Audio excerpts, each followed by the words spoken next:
Mr. Motion Man is back. Jump Kaisen Part 3 is here. Jujutsu Kaisen Chapter 259 is out, and Gege continues to feed us good grub. But before I get into the big reveal that is Todo returning, there's a few other things that need to be discussed. The chapter starts with another funny flashback between Yuji, Chozo, and Kamo, confirming that Yuji swapped souls with Yuta to probably understand RCT better. The main gag of this flashback is that Chozo is horrendous at teaching blood manipulation, which I do find cute, and that he's trying so hard to look cool in front of Yuji. Also, Yuji says that the foundation of blood manipulation is essentially pissing yourself. Took me out. Like, it's not even strictly the dialogue, it's the fact that bro is drawn in the way that the friend pilled meme is. So I love that we are getting lighthearted moments throughout the arc, because the next couple of pages are just pure chaos. We get a sexy spread of my glorious King Sukuna aiming the furnace, alongside the narrator explaining how the ability works. Basically, furnace can't be opened unless cleave and dismantle are used, and Sukuna used a binding vow to increase its speed and range by limiting furnace to only being able to target a single individual when not used inside his domain. The term binding vow is used, so I already know that this fandom is going to turn their brains off and run some nasty agendas against Sukuna. This binding vow is not new. This is a vow that was placed on furnace originally. All this explanation is being used is to help us understand what happened during the Mahoraga fight. Now, I love this reveal because it feels good to know that I was right about my theories regarding the last chapter. I told people that when Yuji's simple domain broke, it was around the end of the 99 seconds of Sukuna's domain. You nasty Yuji haters out there trying to downplay my goat's feats, stop it, you look silly. Now, Sukuna was only using this improvised domain in order to stall for the proper conditions to maximize the furnace abilities, because Sukuna is a literal Jujutsu genius. Furnace alongside Sukuna's domain creates a vacuum bomb that scorches all living things within the area. Also, before people try to run with the narrator's statement that Sukuna decided to not use furnace against Gojo as proof that Sukuna has no win condition against Gojo without the 10 shadows, for all that is good in this world, please dead that agenda. Sukuna simply wins off domain clashes. Read the words on the page in the manga, stop this foolishness. So the narrator gives us confirmation that furnace is Sukuna's ultimate move, meaning, like I said in the last chapter, at this point Sukuna is in a desperate situation where he needs to take things seriously. Unfortunately, the fact that Urame hit the signature "Nah, I'd win" pose just sealed Sukuna's fate. Speaking of fates, rest in peace Chozo. Chozo was always a character I was always indifferent towards until season 2 dropped. Then I reread the sections of the story including him, and I began to like his character more. So I feel his death is one of the best in JJK, in the same tier of quality as Gojo and Higuruma. Chozo got to live and die as a human protecting his brother, and as a big brother myself, sibling plotlines always hit me, so I really like this moment. But before Yuji's soul breaks, Mr. Motion Man Todo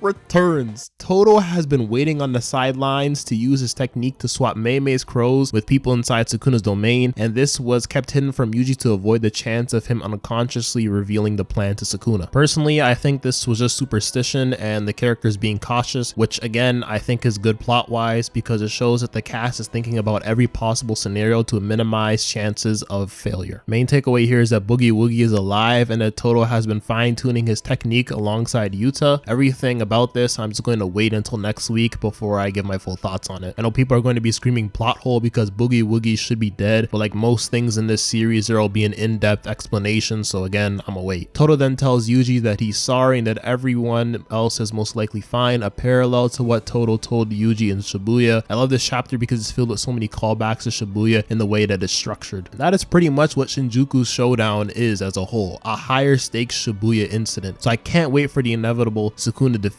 because once Yuji and Todo team up, you know that the jumping is going to be immaculate. Gege, please give me Yuji and Todo hitting a dual black flash during this fight, or if Gege really wants me to be screaming that he's the GOAT, a triple black flash of Yuji, Todo, and Yuta would go crazy. Now, I'm really hoping that what's bandaged around Todo's arm is Garuda. Todo inheriting his master Shikigami would be awesome, and while they are not the same creature, the Garuda's western equivalent is the phoenix, which would play into the symbolism of Boogie Woogie being reborn. Plus, I will take anything connected to the greatest woman in all of JJK getting screen time. Overall, another banger chapter from Gege. I know I keep saying this, so I probably sound like a broken record at this point, but the Shinjuku showdown down greatness continues. Every week I laugh because there's still the same discourse of the same statements basically saying that Gege doesn't know what he's doing with this arc, and then the man brings back Todo, a character everyone, myself included, was hitting Gege with the Araki forgot allegations. At this point, I have full faith that it's smooth sailing from here. Peak every single week leading up to Sukuna's death. He brought back Todo, he knows what he's doing. We are about to get Maito Shibuya fight remastered in better quality, and I will be there every week screaming that Yuji is him. But let me know in the comments below what your thoughts are on this chapter, and if you agree with me that the Shinjuku Showdown arc is cooking, hit the like button. It helps support the video. If you stuck around till the end of the video, I just want you to know that I appreciate you. And if you want to talk to me about anime related topics, join my Discord server. Also consider becoming a channel member, another way to support me and I support you back with shoutouts at the end of the video, early access to new videos, custom emotes, and members only videos depending on which level of membership you decide to choose. And if you're someone that enjoys anime content that keeps it real, consider subscribing so when I hit 10k, you can brag about being a day one. I gotta get back in the kitchen to cook. Peace.